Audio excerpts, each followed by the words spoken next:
Hello, I'm Tracie Snow from FSDB, the Florida School for the Deaf and the Blind, and I am the administrator for Instructional Services, and I'm here today to explain to you our top 10 bilingual strategies for teaching deaf and hard of hearing students.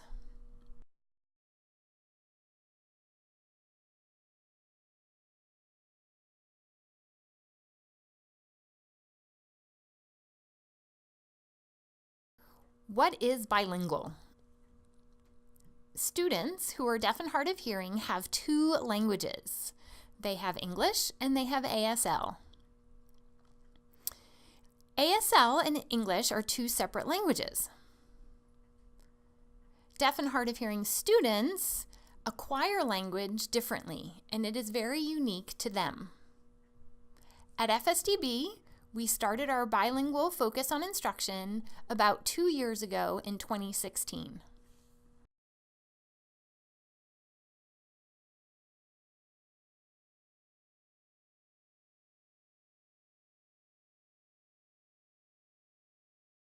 At FSDB, we got together curriculum teams. We had teachers and specialists selected from different schools. We had representation from the ELC, the Early Learning Center, Deaf Elementary School, Deaf Middle School, and Deaf High School.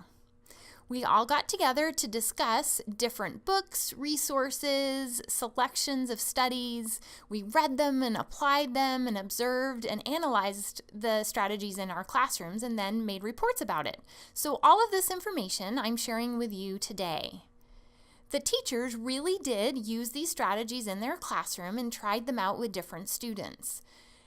Our top 10 will be shared with you today. Of course, we do have more, but I selected 10.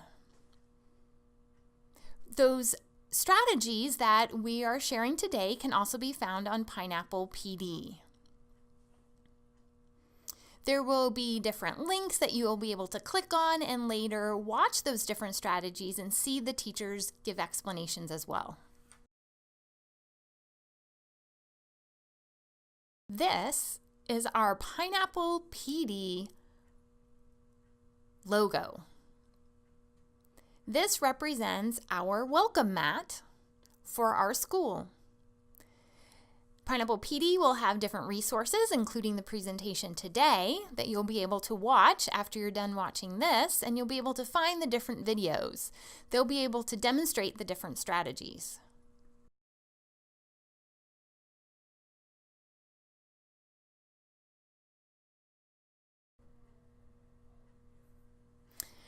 I know the advertisement said 9 strategies, but I happen to have found 10.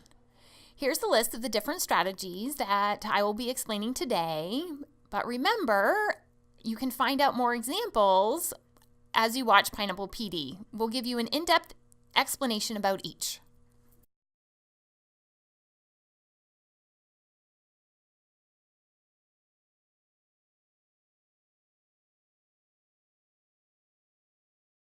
Sandwiching and chaining. First, you'll show a picture. Second, finger spell. Third, show the ASL sign. Fourth, the English text. And last, finger spell again. The order in which can be moved around according to fitting the needs of the student.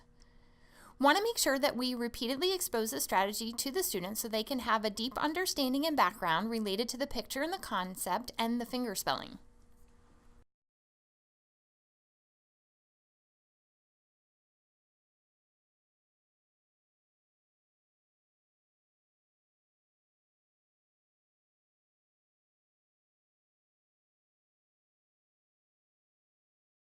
PVR, preview, view, review. The teacher, well, wait a minute. First of all, we're going to suppose that this class all knows American Sign Language as a first language. Okay, so first of all, the teacher would preview the text by using American Sign Language to give a summary. Secondly, the view part, the students would have the text in English to read and interact with. And finally, the students would then review using American Sign Language. So you'd have ASL, English, and then ASL again.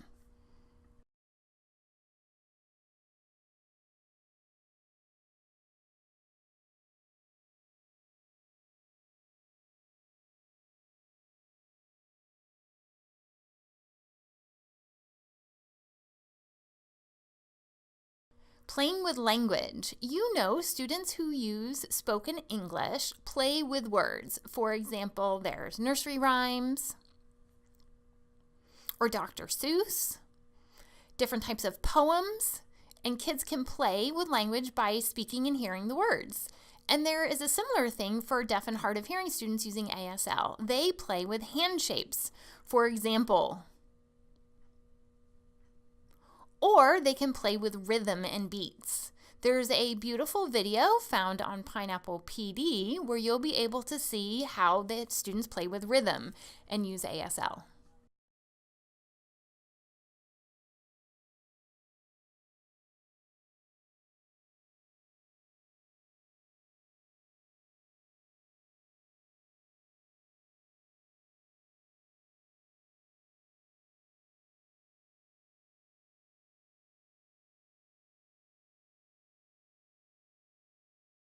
Literacy during science and social studies. You do not have to only do reading, writing, and signing during reading and language arts time. You can also do it during science and social studies. For example, you could use an iPad. Use the iPad to have video where you can explain or ask different questions for the students to be able to watch. But please make sure you also have the words in the English text in combination with it. You don't want there to be a disjunction between the two languages. You want to have them together in order for the students to feel independent and have more self-esteem going back between the two languages.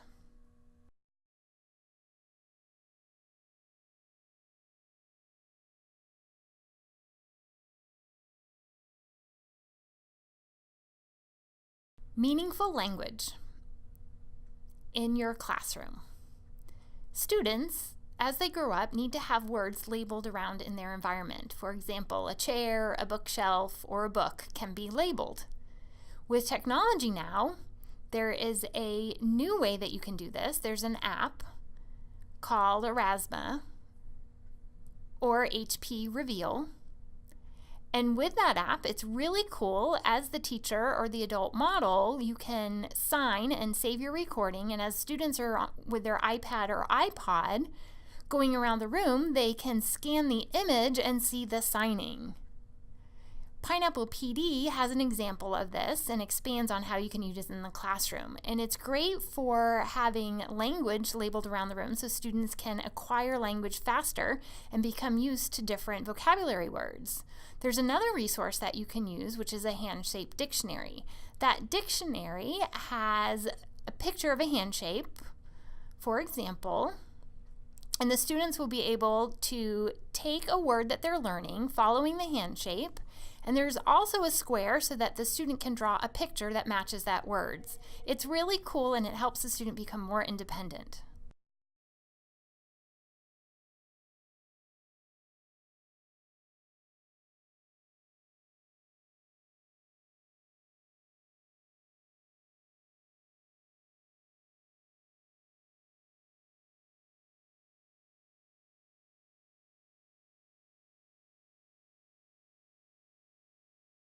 Students use their preferred language first.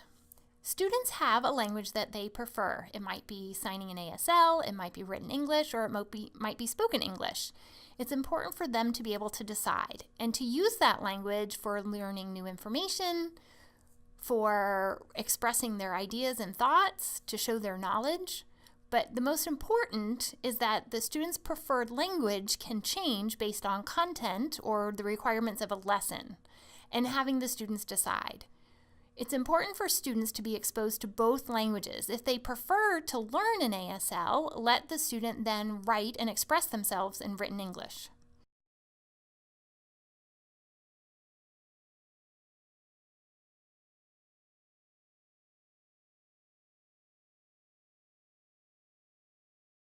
Signed reading fluency. The goal for students as they read is to be fluent in accuracy, fluency, and visual grammar.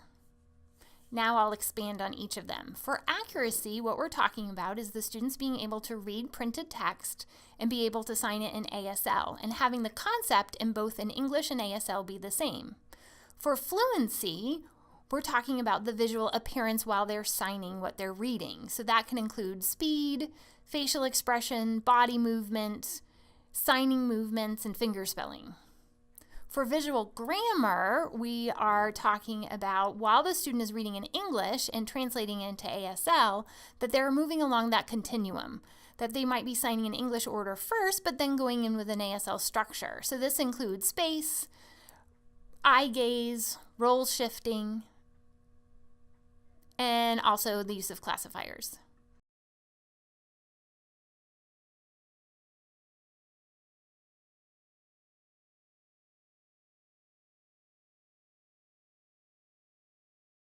Repeated reading. Reading again and again will help support fluency.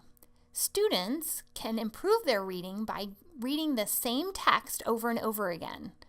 They can have themselves videotaped and analyze the video, or they can sit with a teacher and have the teacher observe them and take notes. But the most important thing is to recognize which area they need to improve. It might be visualization, it might be word recognition, or maybe it is chunking. It really doesn't matter which area needs to improve as long as they identify it, and then practice and read it again.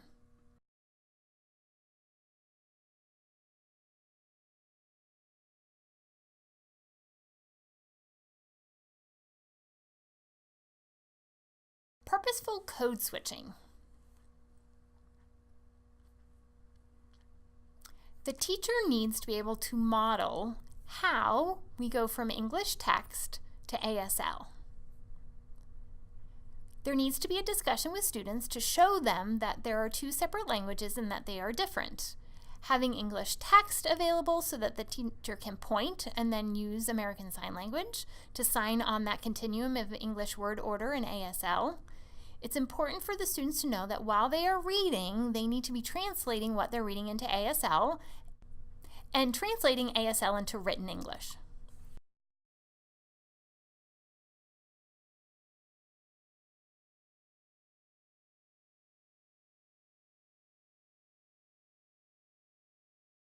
Using classifiers for academic instruction.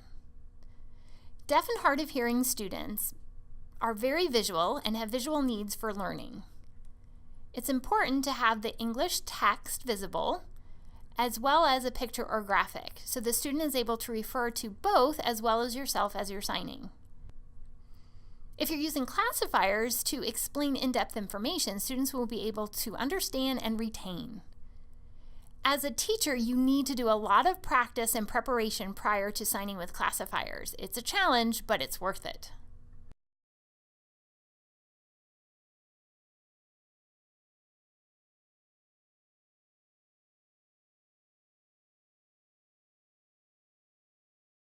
I know I mentioned in the beginning that there would be 10 strategies, but I'm going to add one more as a bonus.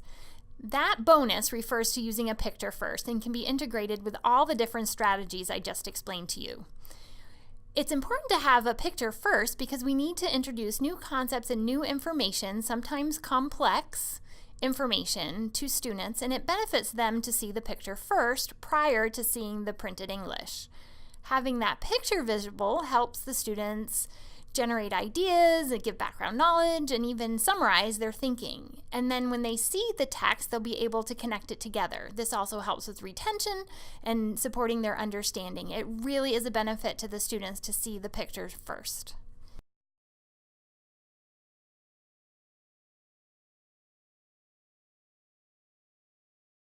Now our top 10 ASL bilingual strategies are complete.